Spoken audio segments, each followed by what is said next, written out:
श्रीमद्भगवद गीता अध्याय 4 ज्ञान कर्म संन्यास योग। हिंदी भाग। श्री भगवान बोले, मैंने इस अविनाशी योग को सूर से कहा था।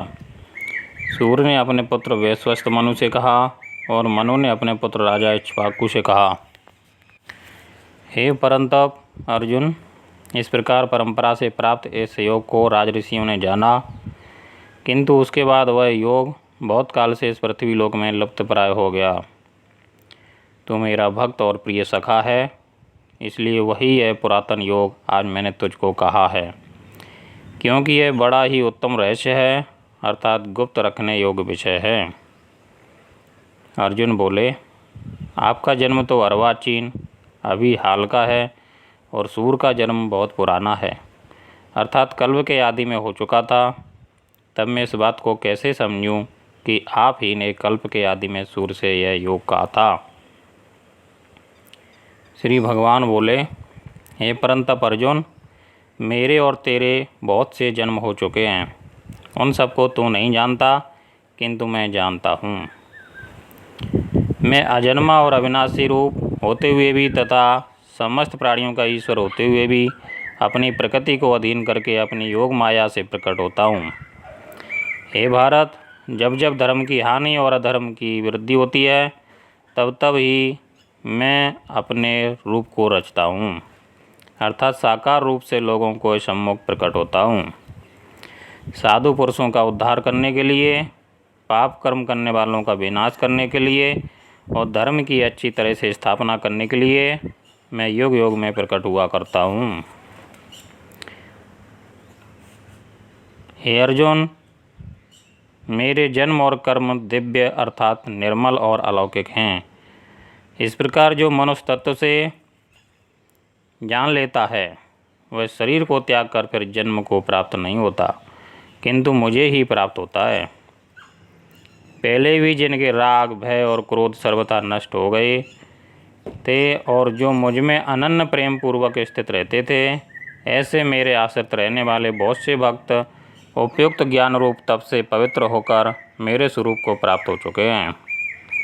हे अर्जुन, जो भक्त मुझे जिस प्रकार भजते हैं, मैं भी उनको उसी प्रकार भजता हूँ, क्योंकि सभी मनुष्य सब प्रकार से मेरे ही मार्ग का अनुसरण करते हैं। इस मनुष्य लोक में कर्मों के फल को चाहने वाले लोग देवताओं का पूजन किया करते हैं, क्योंकि उनको कर्मों से उत्पन्न होने वाली सिद्धि शीघ्र मिल जाती है। ब्राह्मण, क्षत्रिय, वैश्य और शूद्र, इन 4 वर्णों का समूह गुण और कर्मों के विभाग पूर्वक मेरे द्वारा रचा गया है। इस प्रकार उस सृष्टि रचना आदि कर्म का कर्ता होने पर भी मुझ अविनाशी परमेश्वर को तू वास्तव में अकर्ता ही जान। कर्मों के फल में मेरी स्पृहा नहीं है, इसलिए मुझे कर्म लिप्त नहीं करते। इस प्रकार जो मुझे तत्व से जान लेता है, वह भी कर्मों से नहीं बनता। पूर्व काल में मुमुक्षुओं ने भी इस प्रकार जानकर ही कर्म किए हैं, इसलिए तुम भी पूर्वजों द्वारा सदा से किए जाने वाले कर्मों को ही कर। कर्म क्या है और अकर्म क्या है, इस प्रकार इसका निर्णय करने में बुद्धिमान पुरुष भी मोहित हो जाते हैं। इसलिए वह कर्म तत्व मैं तुझे भली भांति समझा कर कहूँगा, जिसे जानकर तू अशुभ से अर्थात कर्म बंधन से मुक्त हो जाएगा। कर्म का स्वरूप भी जानना चाहिए और अकर्म का स्वरूप भी जानना चाहिए तथा विकर्म का स्वरूप भी जानना चाहिए, क्योंकि कर्म की गति गहन है। जो मनुष्य कर्म में अकर्म देखता है और जो अकर्म में कर्म देखता है, वह मनुष्यों में बुद्धिमान है और वह योगी समस्त कर्मों को करने वाला है। जिसके संपूर्ण शास्त्र सम्मत कर्म बिना कामना और संकल्प के होते हैं तथा जिसके समस्त कर्म ज्ञान रूप अग्नि के द्वारा भस्म हो गए हैं, उस महापुरुष को ज्ञानी जन भी पंडित कहते हैं।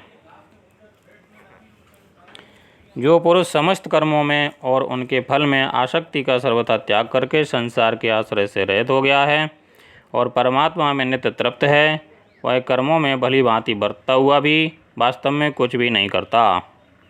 जिसका अंतःकरण और इंद्रियों के सहित शरीर जीता हुआ है और जिसने समस्त भोगों की सामग्री का परित्याग कर दिया है, ऐसा आशा रहित पुरुष केवल शरीर संबंधी कर्म करता हुआ भी पापों को नहीं प्राप्त होता।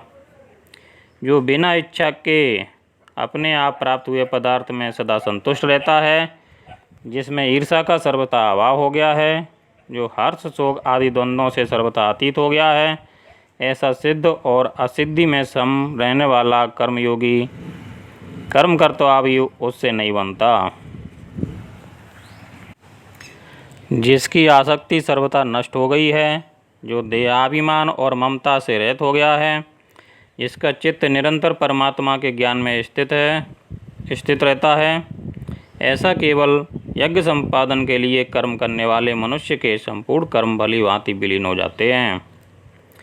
जिस यज्ञ में अर्पण अर्थात श्रुवा आदि भी ब्रह्म है और हवन किए जाने वाले योग्य द्रव्य भी ब्रह्म हैं तथा ब्रह्म रूप कर्ता के द्वारा ब्रह्म रूप अग्नि में आहुति देना रूप क्रिया भी ब्रह्म है, उस ब्रह्म कर्म में स्थित रहने वाले योगी द्वारा प्राप्त किए जाने योग्य फल भी ब्रह्म ही है।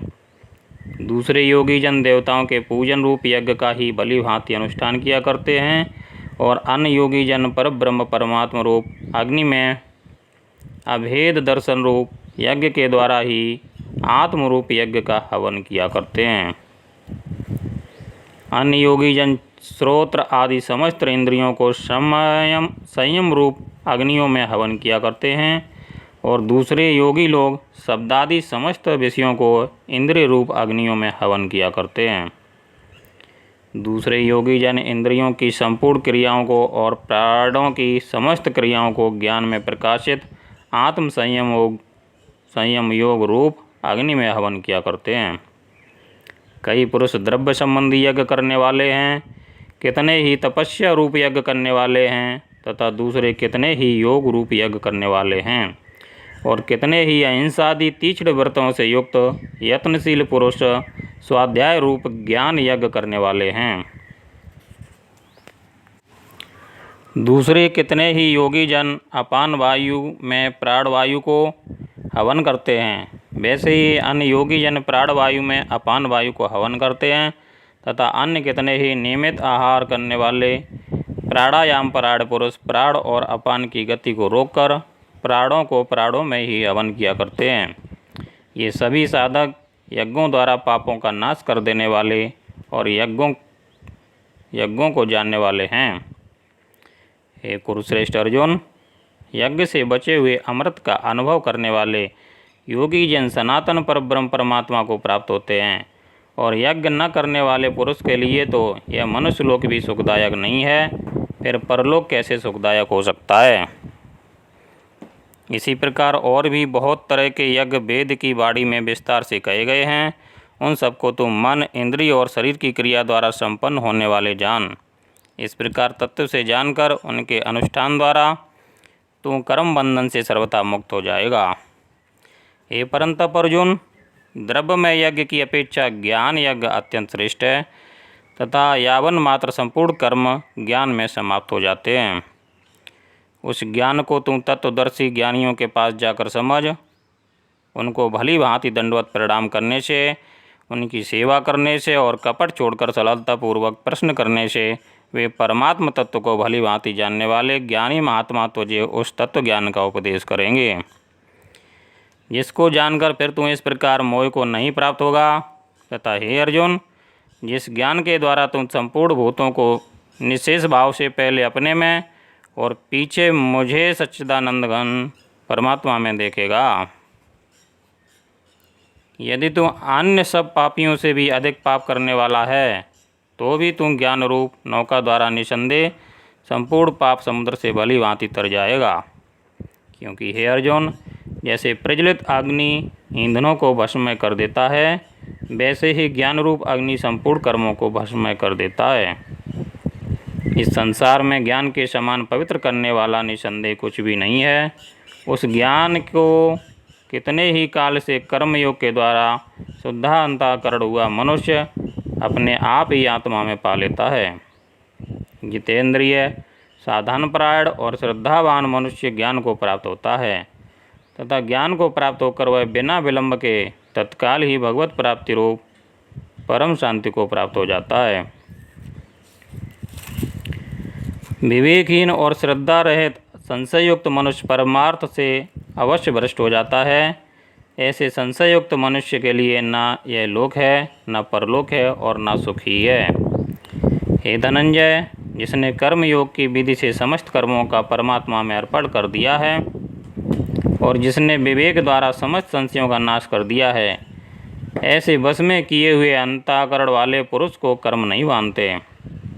इसलिए हे भरतवंशी अर्जुन, तू हृदय में स्थित इस अज्ञान जनित अपने संशय का विवेक ज्ञान रूप तलवार द्वारा छेदन करके समत्व रूप कर्म योग में स्थित हो जा और युद्ध के लिए खड़ा हो जा। ओम तत्सदिति श्रीमद्भगवद्गीतासूपनिषत्सु ब्रह्म विद्यायां योगशास्त्रे श्री कृष्ण अर्जुन संवादे ज्ञान कर्म संन्यास योगो नाम चतुर्थो अध्याय।